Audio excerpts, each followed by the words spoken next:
Boom. Ladies and gentlemen, we are back for our weekly recap of This Week in Wrestling, which was full of cringe, full of some good stuff, full of bad news, good news, everything you can think of. The world of wrestling is quite interesting, isn't it? It is very interesting. Unpredictable, often. We wouldn't be watching for, what? I mean, I've been watching for like 28 years. Yeah, I'd say, for about 20 years at least. Yeah, I don't know. It just it glues you to your seat when the news surrounding wrestling is as interesting as it is right now. As you know, what's hilarious to me though, Delta, is how I'm seeing all these CM Punk matches showing up on YouTube again. Isn't it funny how as soon as they got them back, they brought them all back in a nice big playlist, and they actually had the comments section open for once. Yeah, that dude. Yeah, I know. Yeah, it was the comment section that caught me off guard because like WWE always. Oh my god, bro! Like there was that era where they had all their comment section closed off, and I hated that. That was so stupid. Yeah, and with CM Punk specifically, it was like they were trying to scrub their channel clean of him. Or scrub their company clean of his image for a few years, you know? Almost like to the degree of Chris Benoit. I mean, yeah, they would reference CM Punk's existence, though. That's the only difference. With Benoit, it's like he doesn't exist.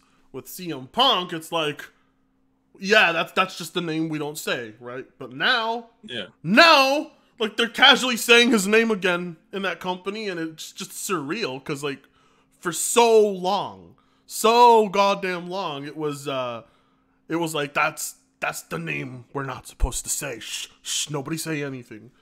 And now they casually just drop his name all the time. It throws me off. Because I'm like, I never thought the day would come. But, yeah, now they're re-uploading his matches, and I've been watching them again. The Brock Lesnar one. The one with John Cena at Money in the Bank, already 500,000 views. It was like a 500,000 views. And they put the full match on there. They put the full match on there, not just the entrance. And WWE released some numbers. And so far in their first week of Punk back with the company, over 95 million views on all of social media involving Punk. Like 95 million views. This guy drew 95 million across, I think, Twitter, YouTube. I don't know. I'm pretty sure WWE has an Instagram, right? Instagram, maybe. Yeah. Yeah. Snapchat. I think they have a Snapchat too. I don't know. But hell if I know. I think they have just about every social media platform. But across all of that, damn near every social media. Yeah. CM Punk drew 95 million views. Crazy. Like anybody who says he's not a star at this point is just kidding themselves. You know, like those are some big numbers. And so he's been a man who hasn't had to say much on the mic. Actually, you know, his return promo. So let's actually talk about that. You know, we didn't get to do a recap of Monday Night Raw because Delta has a very busy schedule. You know, he's here on his free time, so everybody should be very, very grateful for Delta's presence. Thank you, Delta, for honoring us with your presence in the spare time you have. No, it's not that. Stop. I'm sorry. I try my best to make it work, but if I can, it's like no. But you know what? Like, if the comment section says we should do more weekly videos, I don't know if we should consider doing weekly wrestling wrap-ups for the week, or we should just do episodic per show. I don't know what would be better for the channel. Maybe the comment section will dictate what's better. So yeah, the comment section. There's a demand for it. We'll do it. The comment section's already been coming up with really interesting names for the channel, and they're all hilarious. And I'm having a hard time picking. So yeah, comment section, please. All your input matters. Help us grow this wrestling podcast. Let us become one of the known names, you know? If we reach like 20,000 subs, that's actually pretty good for a wrestling channel. That's insane. That's insane. Whoever made that, we saw the comment. That's why I said you're talking about the comments yesterday. That's why I looked at some of the comments yesterday. Whoever had the name for the mid-carder is actually really was catchy. I think that would work well. Yeah. I don't know. That's just me, though. Okay, so starting off with Monday Night Raw. I watched Monday Night Raw because, of course, it was supposed to be the must-see! And it was a very, very mid episode. Very mid. It was a very mid episode. WWE undelivered hard. I was like, It's like, I don't know why they do this. They go out of the bank, they knock it out of the park at the pay-per-view, and then like you can keep the momentum going in the next show, but they just like, no, we can't do that. We gotta do a slow I think it's because to build for the next one. I think it's because they know they're gonna get a rating spike regardless. Yeah. And so it's smarter to like, not invest as much money onto that day. Not try to unload your gun on Mondays anymore, I guess. But they used to be, like the Monday night, the next day was must watch, TV all the time for me. Depending on how good the pay-per-view was, right? And this ending obviously made you tell yourself, yeah, I'm absolutely tuning into Monday Night Raw. And I did, and I regretted it. I was like, I could be doing anything else right now. I'm not gonna lie. I like me wrestling, but some of this stuff is unbearably cringe. That's the world of wrestling in general, though. It's mainly made for kids, so you have to, live amongst that crowd. Yeah. So you're wrestling. Sometimes it can be like more lenient for the adults. Like sometimes they'll do that. They'll play into the adult audience. But, 90% of the time it's going to be for kids. So, you're going to get a lot of those cringe moments. But right now, thank God we're not getting Nikki Cross superhero shit anymore. Thank God. Oh! Boy! I think even the kids might have found that one cringe. Anyway, let's bring up the Monday Night Raw recap so I can refresh my memory on some of the stuff too. But it was not an enjoyable watch, is all I can tell you. What did you think? Yeah, I mean, outside of the Randy Orton and CM Punk segments, was pretty much a standard affair for the most part. Outside, I would say the only other noteworthy thing was the tag team turmoil they had with DIY being shown off a bit more. I think DIY needs to be shown off way more, especially when you got Johnny Gargano back in there. And Tommaso Ciampa is one of the best NXT champions ever in the company. So, and to see them just kind of like, it's a good way to also show off other talent like the Creed brothers. So good for them to finally get their chance at being shown in a big spotlight like this, and going against next week against the Undisputed Tag Team Championships match next. I think it's next week, right? I'm pretty sure it is.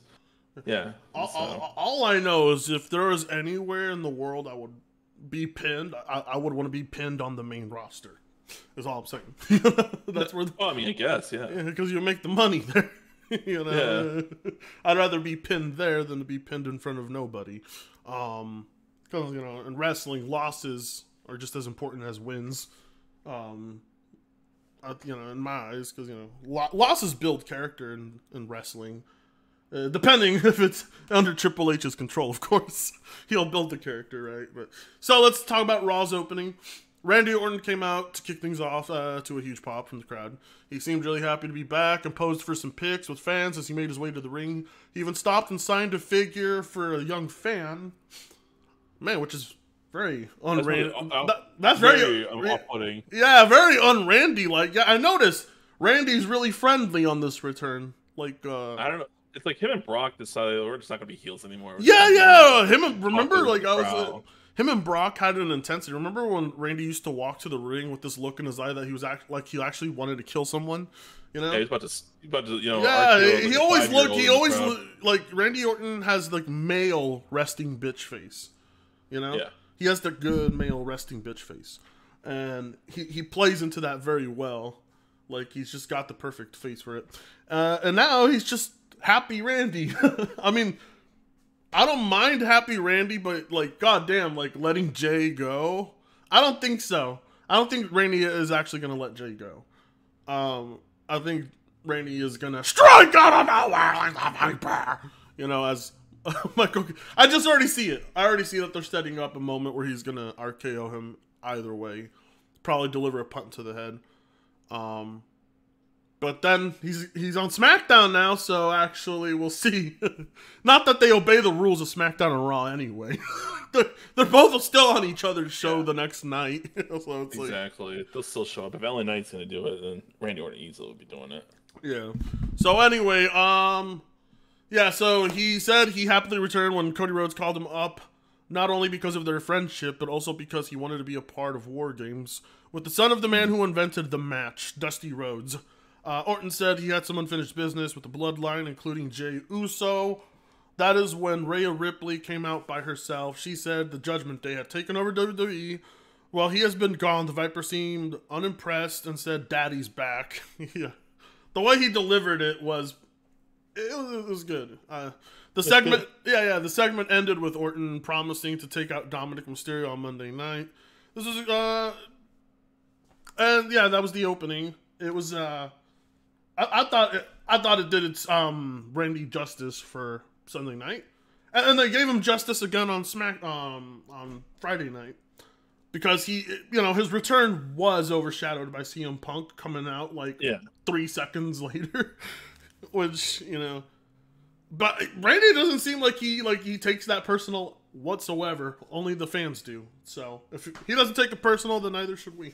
I don't think you should take it personal, considering he got the first hour commercial free and Punk did not. So I think it's a fair trade off for him. You know what I mean? Yeah. He still had a big popping crowd that were happy to see him back, and he soaked up this moment as much as he could when he came back to the ring. Let's talk about that hour-long free, that ad-free hour. It was it was not worth it was not worth it whatsoever. They didn't show anything interesting in that free. Well, that's what I was thinking. Freed up hour. It was the mindset you would think is like that first hour commercial free. You're gonna give it to the guy that's got the microphone, that's known for the mic, which is CM Punk. Yeah, 10 minutes out there, let him tell you whatever he wants to say, but you don't do that at all. I thought Randy, which is fine, but like it's it's just weird that like you give CM Punk 5 minutes and it's during a commercial stuff. I don't know. Nah, it's more like they gave him 5 minutes at the end of Raw. Yeah. Oh, by the way, CM Punk's here. Now he's not back till next Friday, apparently. Till next Friday, really? Oh yeah, he's gonna be on Smackdown. That's right. Man, WWE has such a stacked roster now. It's kind of nuts who they got on their card. I figured that they were going to dedicate like a 30-minute long CM Punk segment like they used to back then, right? Because I was like, an hour commercial free? I was like, oh, okay, maybe there's going to be like 30-minute long CM Punk in-ring segment where there's some talking, brawling, something like that big is going to happen. But no, instead of what happened, we go straight to Adam Pearce with like a recap of what happened to him last week, and then Akira Tozawa and Otis represented Alpha Academy to start. Bout against Tommaso Ciampa and Johnny Gargano. Here's the order of the eliminations, right? Because it was a tag team elimination match. And DIY eliminated Alpha Academy, which fucking sucks. They were eliminated that early. Was like, ouch, Yeah, I do. That's why I wish it's like it sucks. It's a hard thing at the end. It's like because you want to show off like how good DIY is, because everyone outside of NXT they really know DIY and how big of a deal it is to have Gargano and Ciampa back together after this long period of just like them kind of like going back and forth of like them being together, not together. So I'm kind of glad that Alpha Academy was willing to show them off how great they are by taking the elimination right off the bat. Does it suck that they're the first team to be taken out right out the rip? Yeah, it does suck.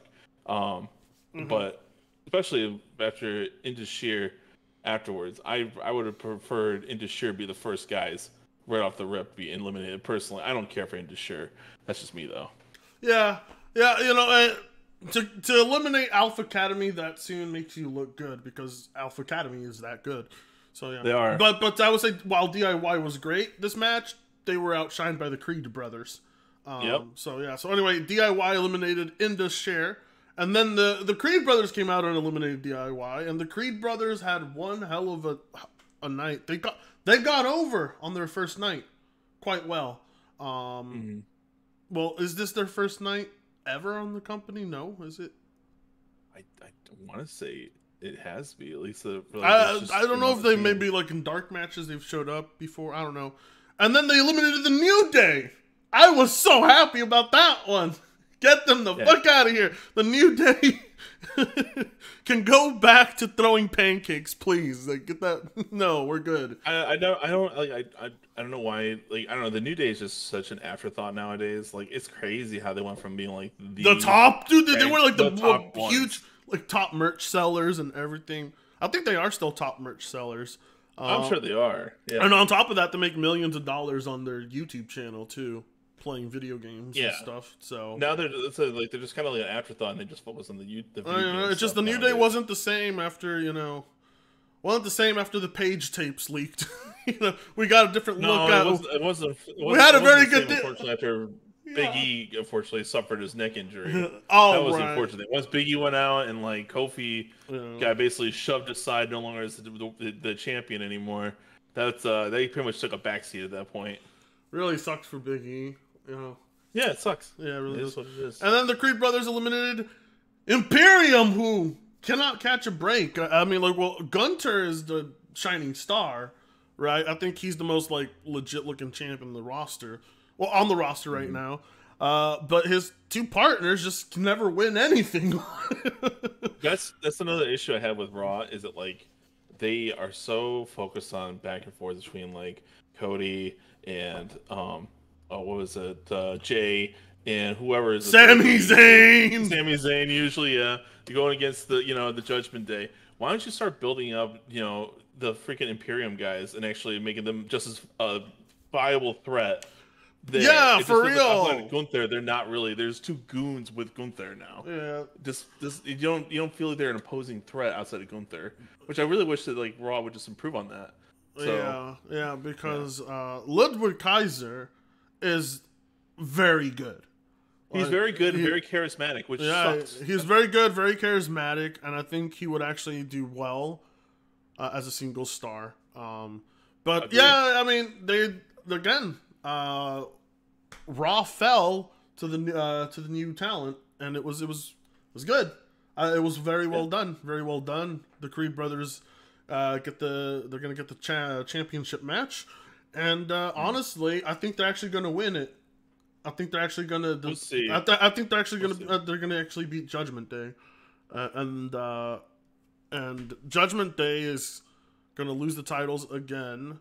And this way, we can move the titles back to the tag division and away from main storylines going on right now. Because look at all these interesting tag teams that we have on Raw. DIY, Alpha Academy, Creed Brothers, Imperium.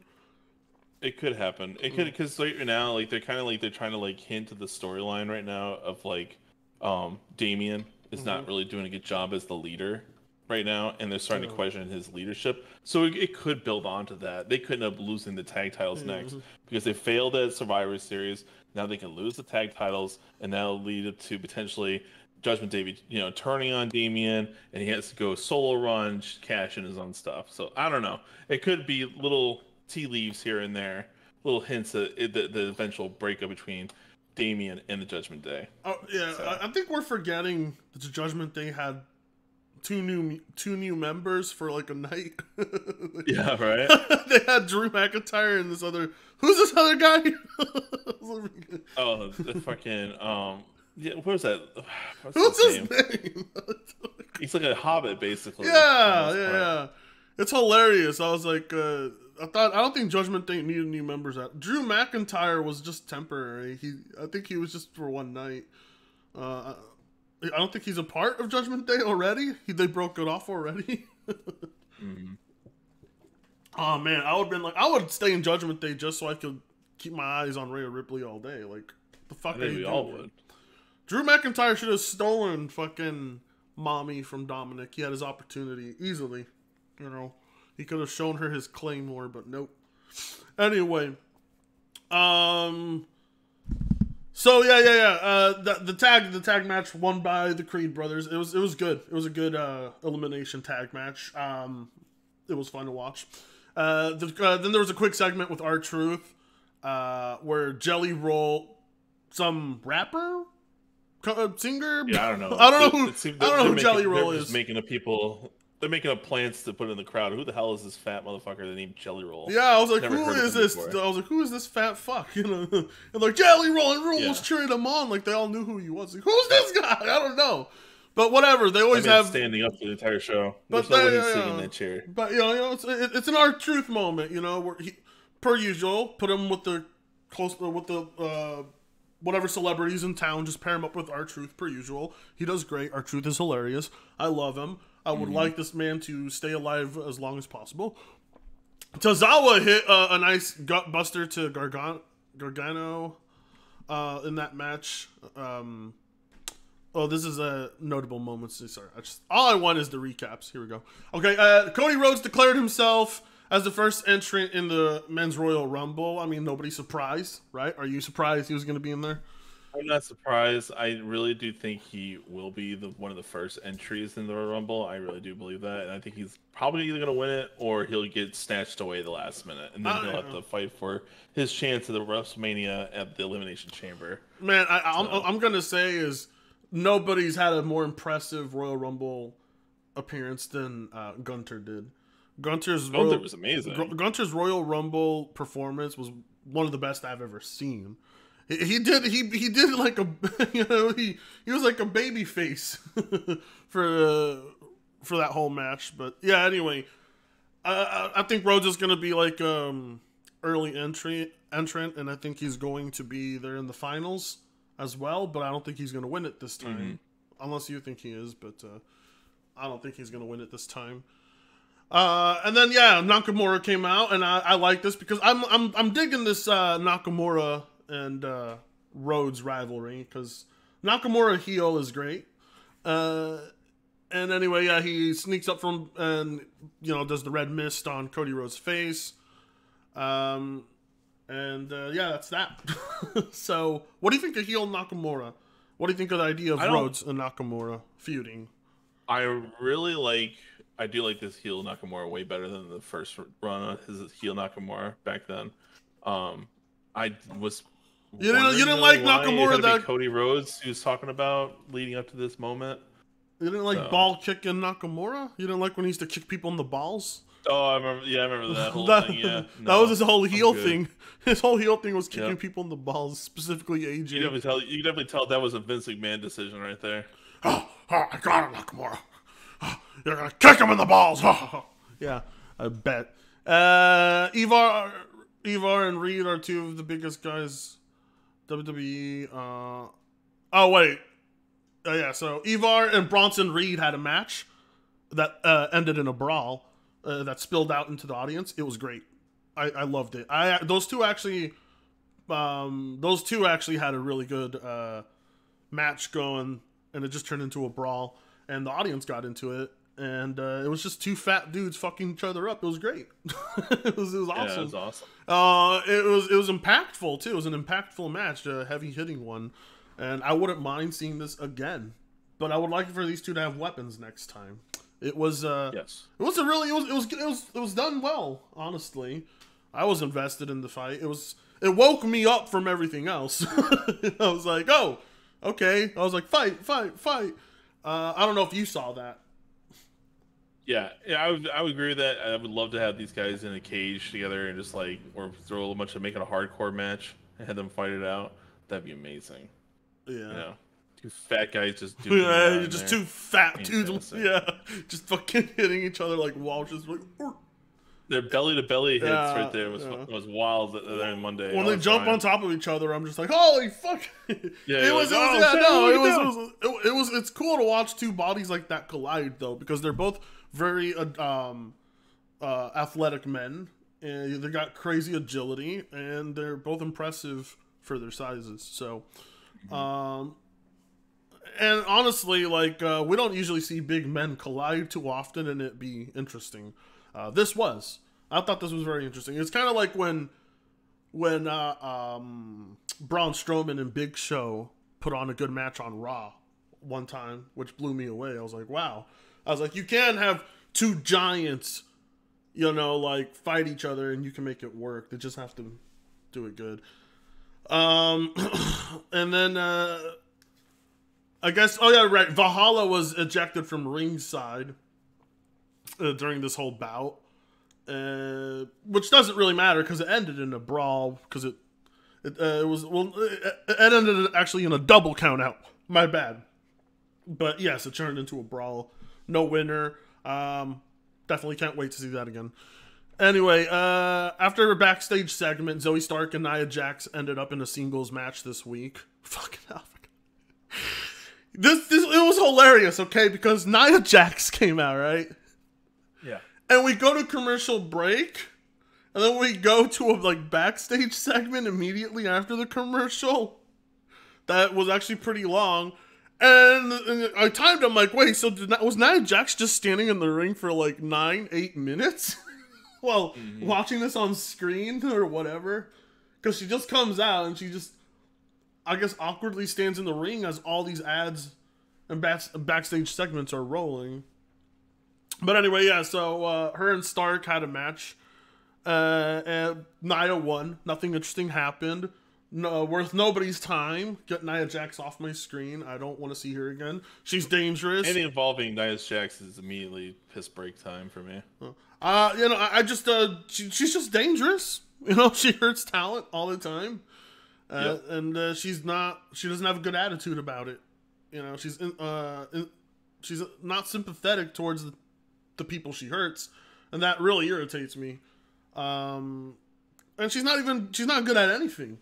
She's not good in the ring. She's not good on the mic, and she annoys the shit out of me. And her anti-bullying campaign, it just left a sour taste in my mouth. It's just no. The anti-bullying campaign is the biggest hypocrite thing from her. The most thing about it. That's the funny thing about it. It's the biggest hypocrite move on her part. Because she was a big bully backstage. So hilarious to see that the company takes her back, but whatever. I don't know. I guess there's something about her they like. Somebody there likes her. I can't figure out who. Shayna Baszler had a funny joke backstage, and I'm being reminded here in the notable moments. And I sort of remember it, but honestly, I was too distracted by Shayna's face, so I was just yeah, I don't know. It's the thing is about with Shayna Baszler is she's very talented in the ring, but she's not that good on the mic at all. You never tell she knows where she excels at is in the ring, but everything outside of that, and it has not improved since she's joined the company. And it's unfortunate. It's there's so much talent there. I just wish that she had a better coach to get her better on the mic. It's funny here in notable moments and observations. The writer points out what I've pointed out about Nia Jax being in the ring for 9 minutes as well. Right here in their notable moments, they also agree with me. This should not be 9 minutes. It should not be 9 minutes. That match should not have been 9 minutes. No. It was at the match. The match was shorter than how long Nia was just standing in the ring. Is because in the notable moments, the writer points out what I noticed, and they say WWE has to stop doing the thing where it has someone enter the ring and then wait through a break and a few video packages before their opponent comes out. It makes no sense to have Jax just standing out there the whole time. Yeah, she was out there longer than she was in a match, in the whole match. So it was very strange. I don't know, if because I know that the people attending the arenas, attending the events at these arenas, have a completely different experience than we do at home. I don't know. They see different things that we don't see during commercial breaks and moments.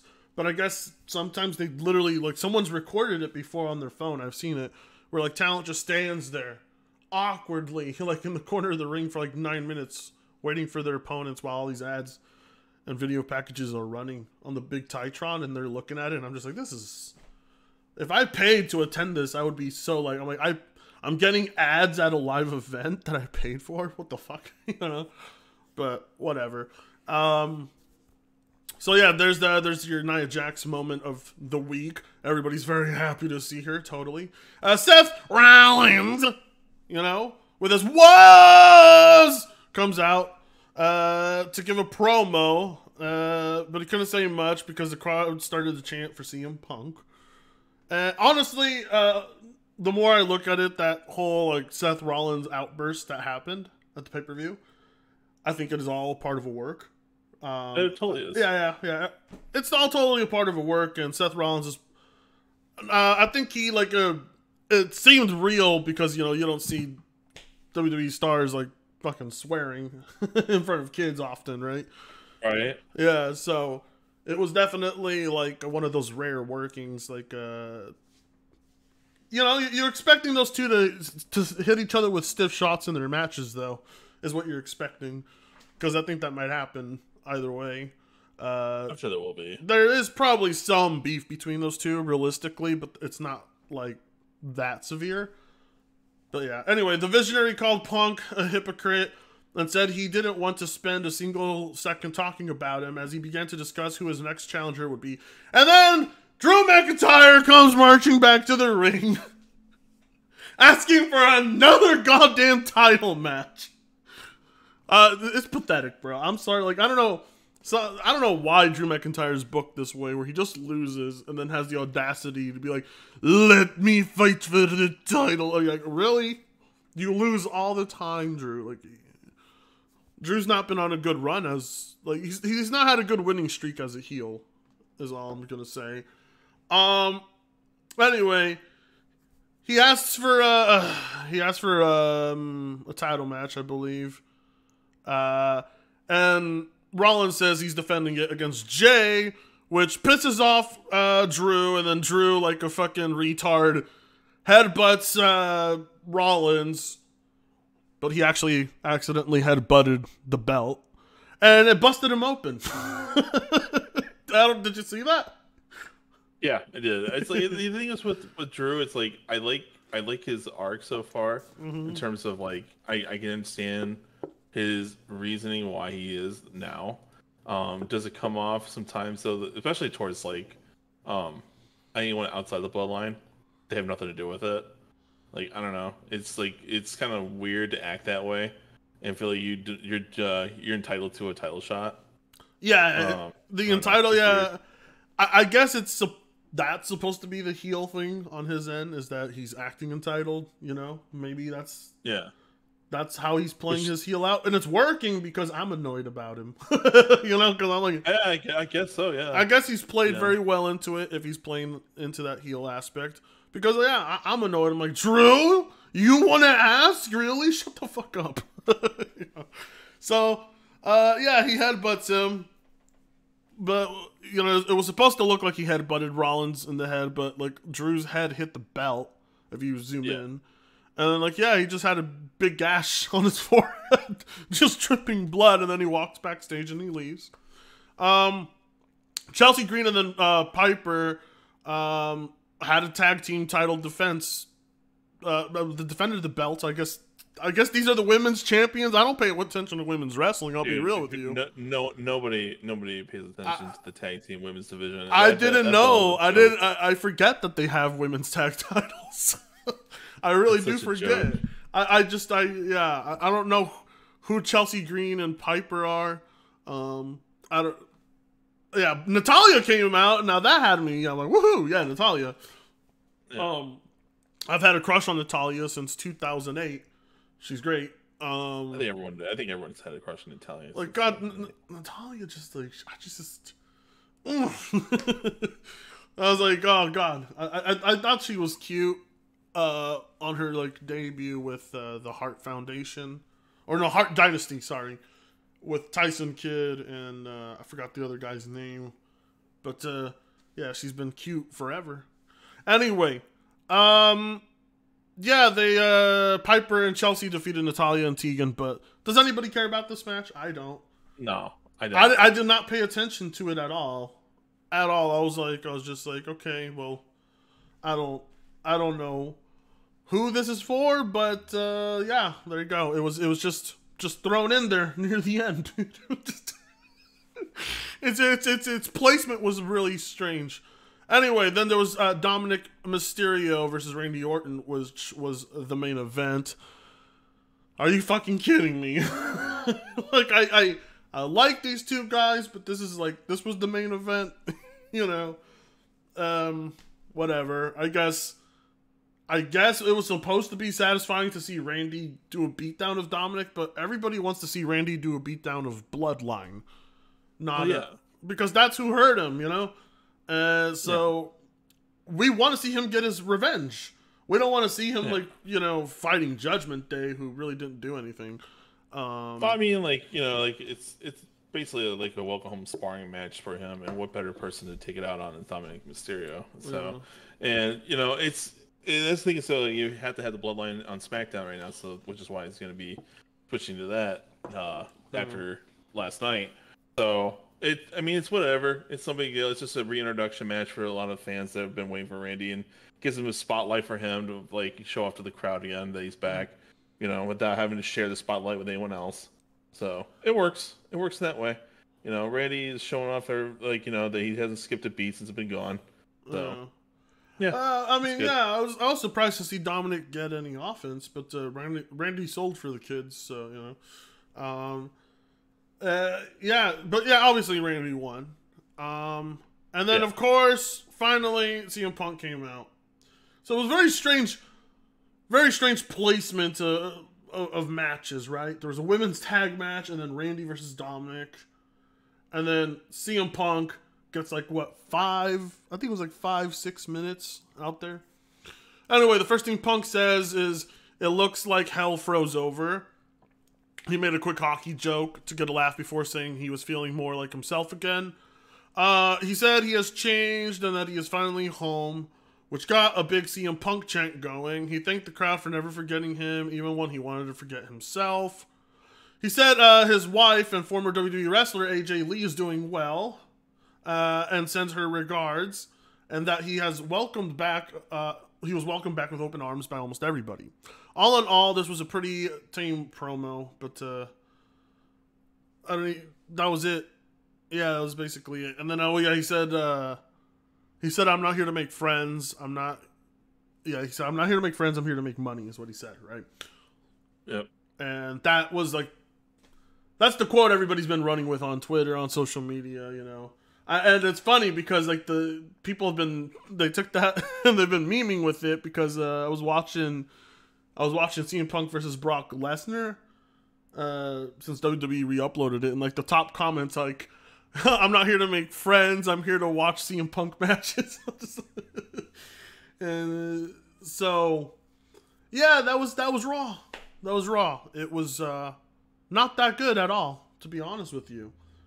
Pretty mid episode. A lot of throwaway matches. Very very throwaway main event. And yeah, CM Punk's screen time was kept to a minimum of like 5 minutes, I think, total. I don't think it was worth anyone's time at all. They really let us down with the Raw after what was a pretty decent pay-per-view overall. So yeah, I know. It doesn't really help that CM Punk's return has been like, you know, plagued with a very mid episode of Raw. So I'm betting that next week on SmackDown they're gonna really let him do a lot of talking. I think we might even see him get into an altercation. I don't know. What do you think? He's gonna stay on Raw, SmackDown, or do you think he's gonna be one of those stars that just is on both shows every week? I think he's gonna be a free agent for now. I just think he's going to be used for talent, new and old, for matches people have been wanting from him for the last 10 years that he hasn't been able to do on WWE. So they're going to keep him that way. Is it suck that it was a pretty mid promo on his part? Yes, it was. There's a lot of things you can interpret in that whole promo of him, like, you know, with the whole not here to make friends, here to make money. It could be towards fans, of a potential heel type of way of thinking, or it could be a subtle dig back to the Young Bucks and Kenny Omega back then, because those guys wouldn't you know, put their problems aside from him and actually do business, which is why he's here, to actually do business with people. Because unlike, you know, people that have a problem with him, they'll actually work with him because they have to, because management won't put up with that kind of shit like Tony Khan will. So yeah. You know, well, let's not forget CM Punk lunged at his boss. Well, yeah, at that point, like, if you ain't got no leadership, I don't blame him for lunging at his boss. Honestly, no, like CM Punk lost his mind to the point he lunged at his fucking boss. Yeah, it was nuts. I But think it was like, 'cause I think he tried twice yeah. to go back to WWE right before From what I saw, is like he tried to go back before he Yeah. joined up with AEW, and then he went the second time, and we all saw when he was coming back after the whole media scrum Uh-huh. situation. So Oh he yeah. was trying to reach out on his part to the WWE to go back before. So this whole thing of like I'm back the first go around when he came to AEW like wasn't really sincere. Seems like he really wanted to go to WWE first, if Yeah. anything. But obviously Vince was still running the show at the time. So Yeah. Oh yeah, no. yeah. What was I going to say? It's funny you mentioned that he may have been not taking a dig at the Young Bucks, because I believe when Raw went off the air, CM Punk was doing laps around the ring or something. I don't know what he was doing. I don't remember what it was, but some people were saying that was a dig at the Young Bucks. Yeah. You could So, think that way yeah. too, because they did the victory lap as soon as the night Yeah, of yeah, when yeah, Punk yeah. It was was the gone. victory. Yeah, So it was the victory lap, because Punk was doing a victory lap around the ring when Raw went off the air. A fan recorded it on their phone. I saw it, and I was like, "Oh, that's a dig at the Young Bucks, isn't it?" So I was just, should we talk about that right now? Should we just lead into that yeah, yeah. segment Give right you there go for it. between? Take it away. You know more About about the it. whole thing Yeah, with the Bucks and the Punk and everything. yeah. So the whole thing is back and forth. Is that like it seemed, and of course this is all hearsay, until we have actual evidence of it. But Mm-hmm. it seems like Punk wanted to work with these guys for the entire time since he came back, but the Bucks seemed like they just didn't want to work with him. But it also like, I mean, it's not like CM Punk is not one to hold back on a lot of what he says. So I mean, I think so. did he Well, cause his yeah. own downfall in a lot of things? Yeah, you can also say it's also he contributed to a lot of the situation or what he said and what he did, Mm-hmm. and that's why people like Hangman and Page went a bit too far in CM Punk's mind for what he Uh said, huh. Oh yeah. you know. Oh yeah. So, Yeah. you know, but Yeah. I guess it's like when I think it honestly just falls back on management at the end of the day. It's like you gotta when you have a manager like a an owner like Tony Khan that would just like allow all this stuff to run free and not put anyone in check and remind yourself this is a business at the end of the day, and I need you guys to work together in order to draw in money for this place. Otherwise, we're going to not have a business at the end of the day.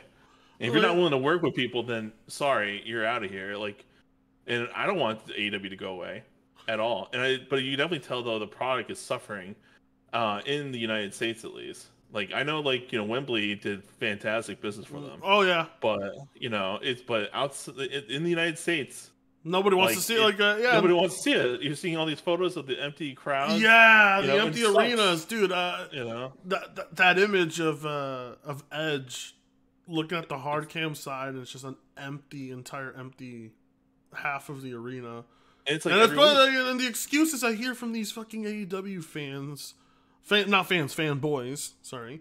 These fucking AEW fanboys are like, oh, that's the hard cam side, it's always an empty. I'm like, bro, I was like, No, I've seen hard cam signs filled to the brim with fans before. yeah, I'm like, they're not like intentionally like moving everybody to one half of the arena. I'm like, it's just low attendance, and they have like actual attendance when they actually show the hard cam side, and like Yeah. at a pay-per-view, they'll actually show the people there. So No, yeah, yeah. I don't know what it is. It's like pay-per-views they seem to do pretty well at, but like outside of that, the main shows they don't. I don't know why, and it sucks too. Yeah, move to smaller arenas. Just do it. Move to Better smaller. limit your reach for now because it seems like your product is not really resonating well with nationwide. Yeah, It should just stay region based for now. dude. And it's kind of nuts because like I'm noticing like the AEW hardcore fandom has kind of died down because half a year ago. No, not half a year ago. I'll say like a year ago. They would have gone wild on people for having this opinion, but most of them are now just like can't really deny it. They're like, yeah, low attendance, bad matches, bad booking, terrible ownership. It's like the product is suffering, and because of the state of it and how hard it is to take it serious, that's why I don't tune in too often. I'll tune in when I hear about the great matches that happen, but man, bro, this has been like, this is something like a wrestling fanboy booked. Like he's like, oh, I'm a diehard wrestling fanboy. I'm gonna open up my own company and run it like it's a video game. You know, it's been crazy. They've had some absolutely insane things going on in that company, and ultimately, like in the future when they close down, like there's gonna be some legendary tapes. You know, like there's gonna be lots of documentaries about this company, and Oh yeah, on but the rise and fall. yeah, the rise and fall of AEW is gonna be on crazy documentary. But I don't want that to exist. You know, I want the I don't company want to to. exist. I don't want that to exist at all. I hope it. I hope they really turn things around because I loved the first year of AEW. I thought it was really good. It was nice, fresh ideas that were coming out of that whole product, and it just feels like it's now stagnated a bit, in my opinion. Well, let's get the backstage. Well, the backstage egos that are running things are just wild, and it was crazy because CM Punk was like, I don't know, like they had CM Punk in their hands. They had him. And they lost him like that. Oof, like man, dude. It didn't take long for CM Punk to want to leave, and he's not the first or the last. You know, it's gonna happen to a lot of their roster, and Tony Khan, I mean, just you can't have a cokehead running a company, you know? Just, you can't have a fucking cokehead running this company. I'm sorry. A lot of people are like, oh, don't drug shape.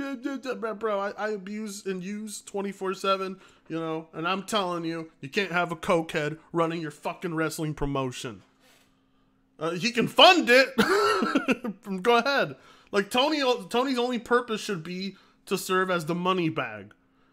Let someone else run this thing.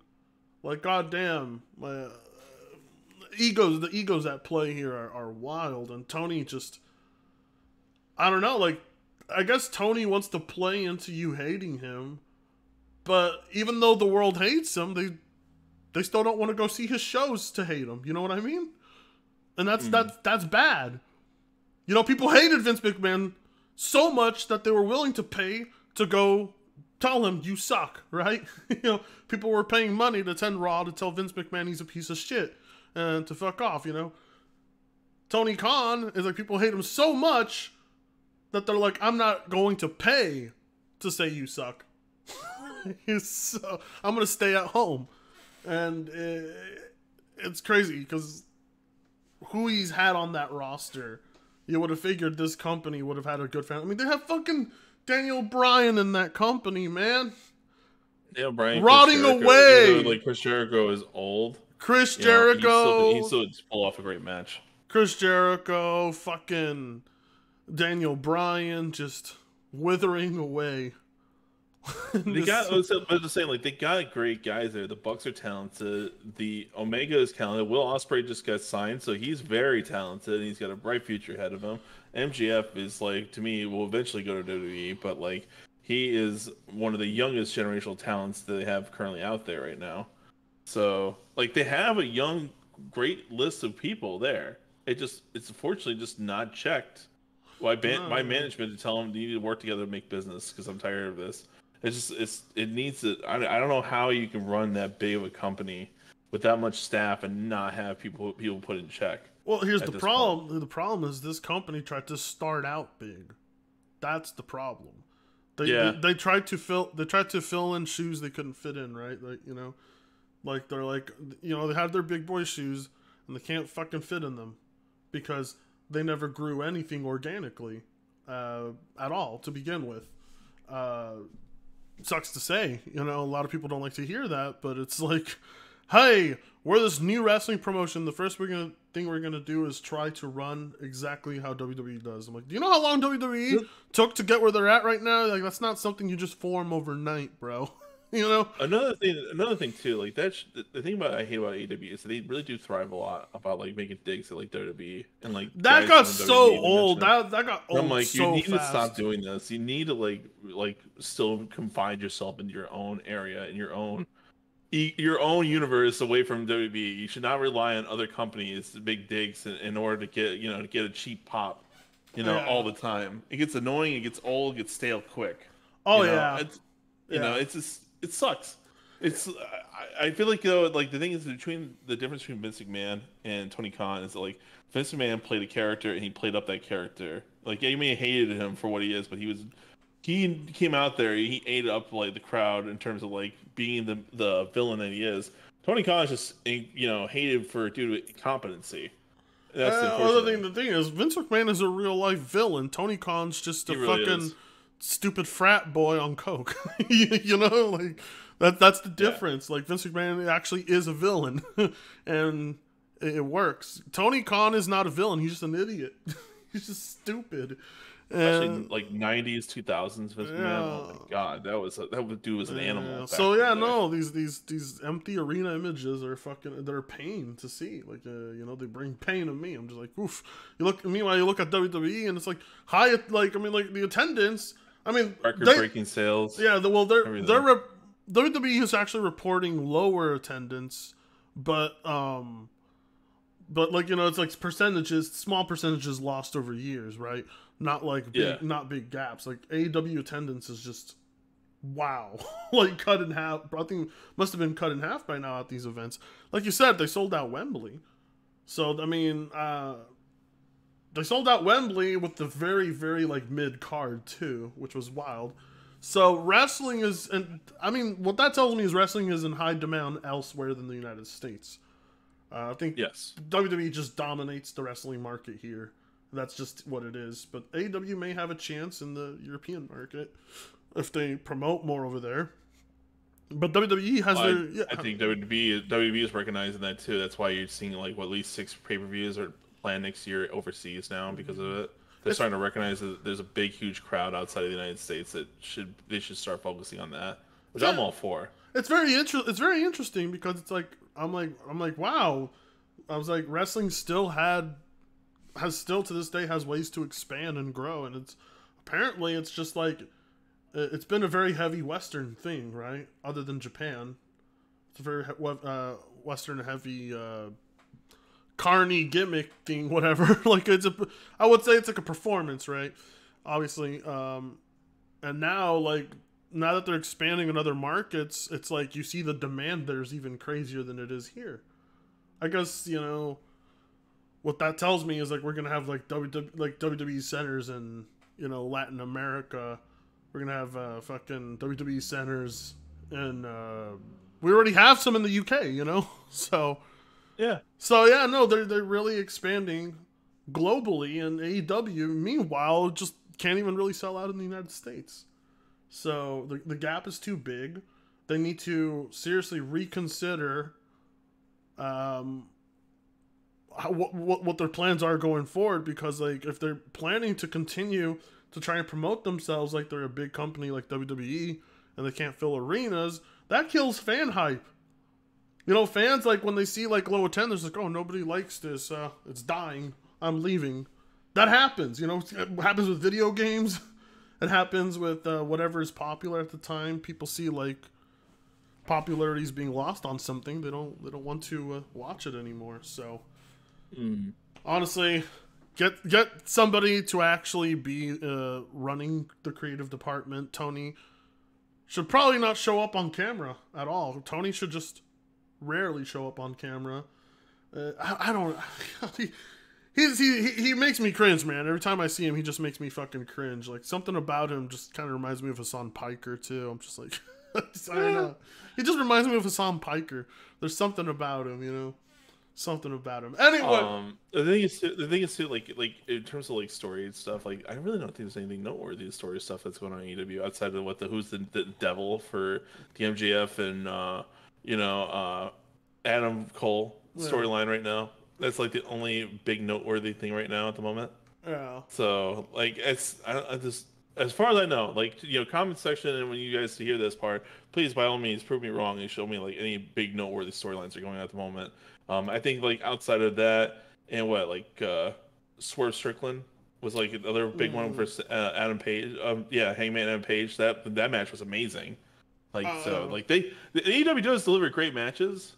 A good chunk of them do, especially over WWE. Like when you're comparing like the overall cards, for the most part, like the card may be mid looking, but the matches do a good job for the most part.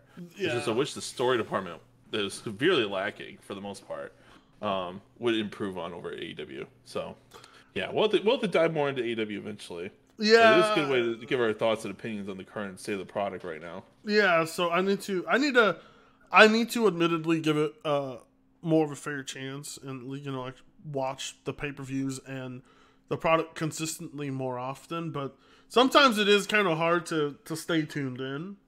Yeah, But it's a lot I'm of gonna be wrestling right now. I'm gonna be real. It's kind of hard to do that with WWE too sometimes. Like to not like to not like want to watch the women's matches. Skip out on that shit. Yeah, You I know, know, right? it's there's a lot of wrestling on TV. It's kind of nuts. There's a lot. I was like, I never thought the demand would get that high for wrestling. It's weird because like there's a high demand for it, but at the same time, it's not a growing market by any means. Like in the United States, well, actually no, yeah, it's an expanding market globally for WWE. Again, Yeah, the way they are growing is they're they're globalists. They're goddamn globalists. goddamn globalists. Goddamn globalist company. Alex Jones was right. Anyway, now let's move on to the SmackDown recap. So SmackDown, which I watched last night, was also very mid. Very, very, very, very mid. But I would still say it was better than Raw. SmackDown half the time is better than Raw. It's just a better show. It's shorter. I think that's what helps. It's 2 hours. That's another thing too. We need to point that out. Raw needs to go back down to 2 hours. 3 hours is way too long for Raw. That needs to be cut. There is no reason to have Raw be 3 hours if it's going to be this padded out with too many story segments and the matches being for the most part mid. It's like I don't know. It just feels like a big 3 hour filler for the most part, outside of like 1 or 2 segments that are noteworthy for a 3 hour show. Yeah, so that's why I like about SmackDown a lot more. It's a 2 hour show. It's condensed. Yeah, there's some filler in there, but at least it's a lot less filler compared to Raw. Like just more happens in less time on SmackDown than Raw. That's what it is. Better flow. Yeah, it's just more shit happens in less time. It's the roster's utilized a lot better. I think there's better talent on SmackDown overall than there is on Raw. And I think personally what's gonna spice things up on SmackDown is when Roman loses the titles and we have someone else holding them. But that's not going to happen for... I don't think that's even going to happen next year. I think Roman's going to lose the titles in 2025. To be really, I think in 2025 is when he's going to lose them, not 2024. I just hope when he does eventually lose the titles that it's not going to be like just like a wet fart in terms of like whoever ends up taking the titles from him, and their run is like so forgettable.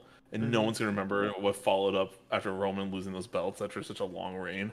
Yeah. So yeah, it's been a pretty decently memorable reign. But anyway, let's go over these SmackDown results. So the opening segment of Friday's show featured this part. I actually didn't see. Okay, I tuned in a little late to SmackDown. I tuned in about like 20 minutes late. And it was I missed out on this part. The opening segment of Friday's show featured Bianca Belair calling out Io Sky and Damage Control, telling the heel faction that the issues between them are not over. This brought out the heels, followed by Charlotte Flair and Shotzi, before the predictable brawl, which concluded with the babyfaces standing tall heading into the break. Bayley, though, was nowhere to be found, furthering the idea that her days with the faction are numbered. It was a paint by numbers segment that furthered nothing and added little substance to the ongoing story. The revelation by Bayley after the commercial break that no one told her they were heading into the ring should make things very interesting when Kairi Sane battles Belair tonight. I'm glad I didn't see it. This sounds very boring, very miserable. I don't care about any of these characters. I only care about Rhea Ripley. That's the only female I care. It's all it's just setting up, like, as you know, for the main takeaway from it all is that like her calling him out is just a setup for her to go up against Io Sky, because obviously she's the one that lost the belt after she briefly won it at SummerSlam. So it's the best way to end that short freaking long-term booking, quote unquote. Yeah. So and get that over with. But I still think I don't know. Like everyone thinks that like Io Sky is still gonna lose that thing. I think people are gonna be surprised. I think Io Sky will end up keeping that belt. Oh. So Well, because they need to have more people. It's only 4 women basically that are getting that freaking belt over and over. Yeah, it is. But or we could go back to the old days when there wasn't this much women's wrestling. better, Yeah, right? better days. I prefer, bikini contest was a lot more entertaining than this. Oh, we can't think. Wow, man, we're gonna get canceled for that kind of stuff. Well, I'll say like if you want me to get invested in women's wrestling, have more female characters like Rhea Ripley. Like just place the women with more men. It honestly makes it more interesting, right? Like look at Alpha Academy. Look how well they're utilizing what's her face there. Or AJ Styles faction has a woman in it now too. I don't know. Just like place the women with more men's factions. Yeah, like it helps. I don't know. It just helps the females. I don't think they should be limited like this because it just. I think it makes it more likable, honestly. It does. Like look at Selena Vega with the LWO. Or she becomes more likable there. Or get more of the men involved in the women's storylines. You know what I mean? Like maybe, yeah. Like bring over some of the men to get involved in the women's storylines because it might actually fucking help bolster these whatever they're trying to accomplish here. Because like I think, like just imagine like. If like Bobby Lashley like accompanied Bianca Belair in some kind of storyline, you know how like his gimmick was that just like Montez Ford even Ford. Sorry, yeah, Montez Ford. Yeah. I don't know. I think that's what they could be doing. But anyway, to open up Raw like this, very weak. I don't think anybody was really invested. The audience was pretty weak on that one. Anyway. Next, we got Butch versus Bobby Lashley. This was actually a pretty cool match. I liked it. Bobby Lashley obviously won, as we were. I was expecting to, but Butch put up a good fight. Butch looked good, and Bobby Lashley has improved so much over the years. I like seeing Bobby Lashley on screen. Although I don't know why he was ever separated from the original Hurt Business. That was just very questionable. Now I guess he's got Montez Ford and. Whatever the name of the other guy is, I forget. Yeah, what did you think of the match? Did you watch it? Yeah, it's good. I mean, like obviously, like Butch will have obviously pull on a good match no matter what. It felt very short for the most part. And like once like Bobby Lashley has one of the best spears in the industry in my opinion. Yeah. So like so I thought it was a good match. Nothing really worth. Bobby Lashley has the craziest physique in the company. Like this man. Man's in his 50s. Dude, this man looks insane. Bobby Lashley looks fucking and physically insane. Like he has the perfect wrestler's body type, and he's also a legit fighter with a pretty decent record. But and he's just a nice guy. he's really improved over the years. Also, I like his entrance theme a lot. But yeah, I'm glad he won. Bobby Lashley, though, why he had a match with Butch, I don't remember. Why he had a match with Butch? It's just to build up Butch to make him more make him look strong. All right, kind of deal. They build him up a bit. They take on people like Bobby Lashley and doing well and holding his own until he gets cut down at the end. Are the Brawling Brutes? Are the Brawling Brutes disbanded right now, or what? They are right now because him and Ridge Holland, have a falling out, and as far as I know, Sheamus is not involved with it. The Brawling Brutes are no more at the moment, which sucks. Wait, really? Wait! They really had a falling. I missed that. Really, they had a falling out. Like not real life, but like storyline, right? Yeah, storyline. Yeah. Oh, what? So the Brawling Brutes are... Nah, that sucks. Dude, that was one of my favorite tag team... That was one of my favorite divisions, I was like... That was actually like freaking... I think it was last week, yeah? Yeah, it was last week. Yeah, it was last week. Oh, that sucks. Rich Holland abandoned Butch and everything last week. So yeah, that's what happened. Interesting, okay. And I'm guessing Sheamus is out on injury or just out on break or whatever. I think he's on injury right now, I want to say. Sheamus is high injury prone. Like he gets injured quite a bit. Anyway, Santos Escobar had a match with Joaquin Wilde, and he came out with a fucking badass poncho. I have a poncho just like that one. This was pretty cool. Anyway, it was a fast-paced match. Ended quickly. Escobar defeated Wilde. Did really think it was going to end any other way? No.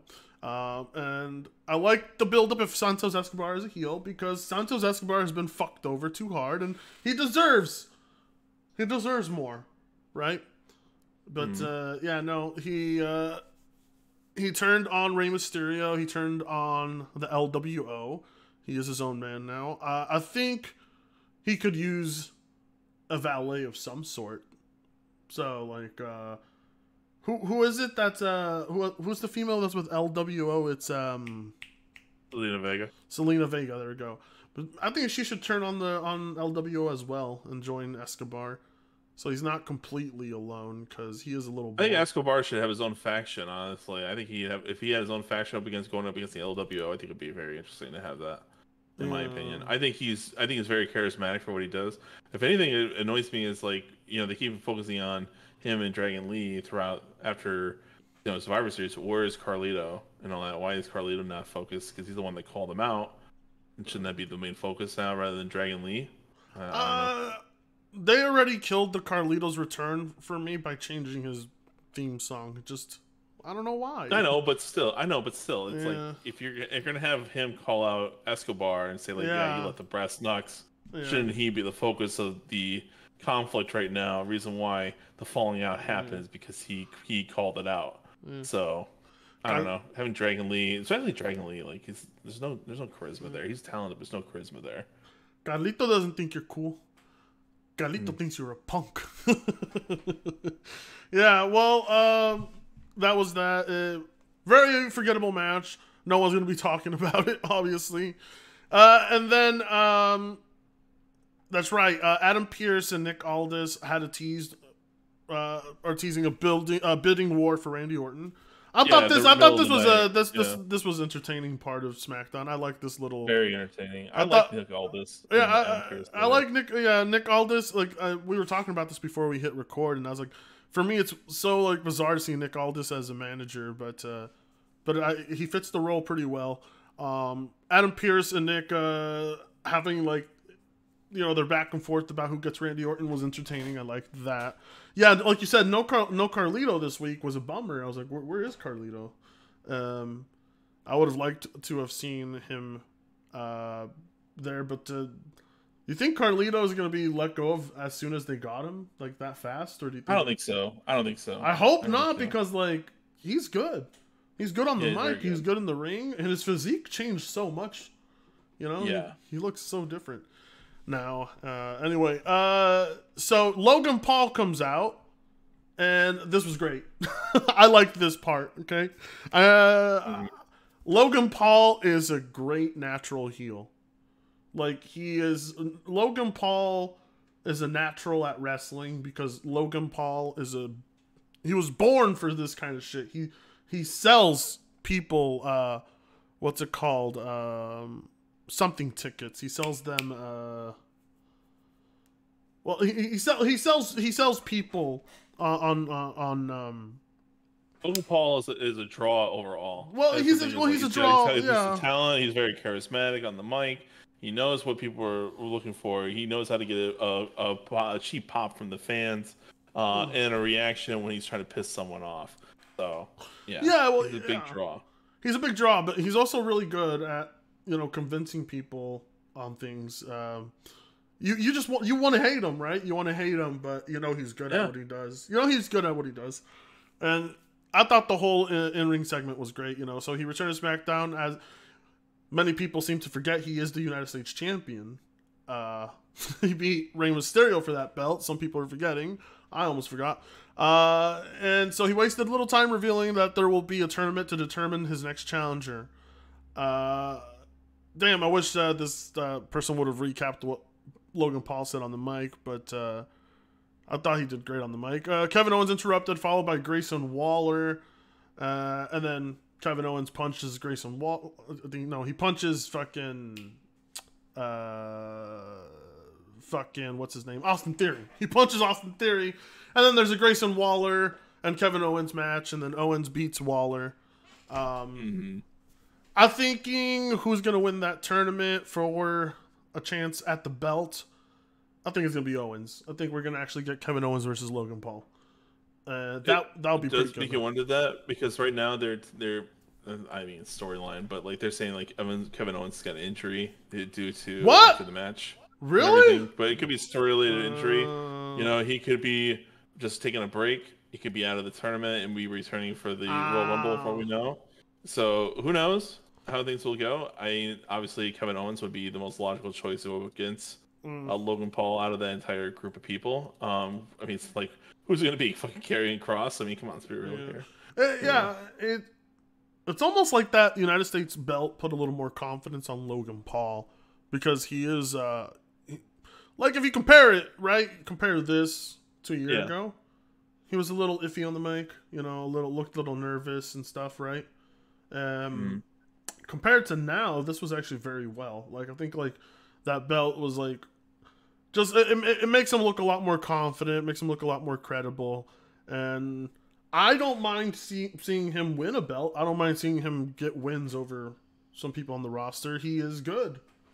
He's better than some of the other rookies. So, and he knows it too. He acknowledges it in the ring himself. And I was like, that's right. Talk your shit.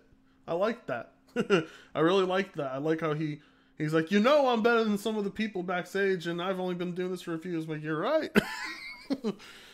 He's a gifted athlete. Is really what it is. You got, you know, you need to be athletic for this business, and he's perfect for it. Yeah. So I thought it was a good segment. Anyway, then there's Bianca Belair versus Kairi Sane. I did not pay attention to this at all. That's a piss break. Yeah, that's a piss break. Like, I don't know why this match existed, but Belair pinned Sane. The author here gives this match a B. I'm like, I mean, I don't know. Maybe my women's standard matches. No, the writer here gives this match a B. I'm like, are you shitting me? A B? You must. It's like, it's so obvious that Kairi Sane is basically sent out there to get beat by Belair. It's like, it sucks too, because Kairi Sane just comes back after being gone for such a longest period of time over New Japan Pro Wrestling. And to only have her come back and basically just be like, you know, the crash test dummy, you know, the beatdown for like the faces now. I don't know. It's just dumb. She's very talented for what she does. And it sucks to see her like basically be treated as like the sacrificial lamb to go out there for the story of the plot, you know, just to cut her down even more. So I don't know. You know, you know, the little girls like her. You know, she's like a hero to them. Yeah, I mean, she's. I mean, she was in the Slim Jim commercial too. So I mean. Right? Yeah, Bianca. Yeah, she was in the Slim Jim commercial as well. So yeah. Anyway, finally, Bailey came out during this time, I believe, and it was Bailey accidentally cost her team member the match. So you know she's definitely getting canned next week for sure. This time. Oh yeah. This time, as she's definitely getting kicked out of Damage Control next week for sure after that. Because she was already on thin ice, so whatever, that's fine. Bailey as a heel sucks. She should go back to a babyface. She was great as a heel initially, but it's run its course. I think she should go back and reestablish herself as a face, but in a fresh new light. Just not go back, not the stupid ass. You know, having like, you know, the inflatable characters and crap like that. I don't want that back. I don't want that back. Really? Okay. Come back in a whole new way. Really? Okay. That's interesting, because when she used to come out with those things, I thought it was like the most like the perfect thing you could do as a baby face. Like, her character was supposed to be like hugs, bubbly, lovable. Yeah, no, we need to change that up. But that doesn't work for wrestling. But you know, she did seem like that was her personality in real life. But anyway, yeah. So that happened. Anyway, and then we reach, I think, the last. No, not the last segment of the night, but close to one of the last segments of the night. It is the last segment. The last segment of the night. The last segment of the night. Oh yeah, because then there was a match. Randy Orton returned to SmackDown, and his OVA crowd reception was wild for Randy. People love him. People love Randy Orton, and he's just been like so like happy. You know, he's smiling up. He's smiling a lot. He's being nice. Except he did RKO Nick Aldis. It was weird to me. Randy Orton won't RKO Jey Uso, but he'll RKO Nick Aldis? Yeah.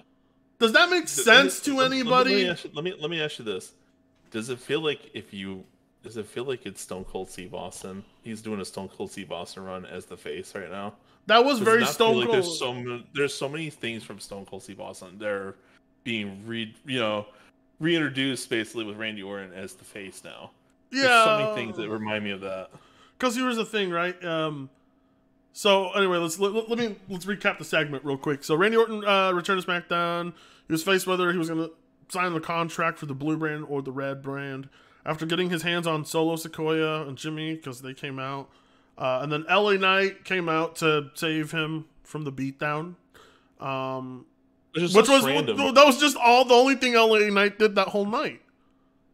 It was like LA Knight was backstage the whole night, and he only came out for that. And he didn't even stay in the ring with Randy to celebrate afterwards. Nope. He just chased off Jimmy.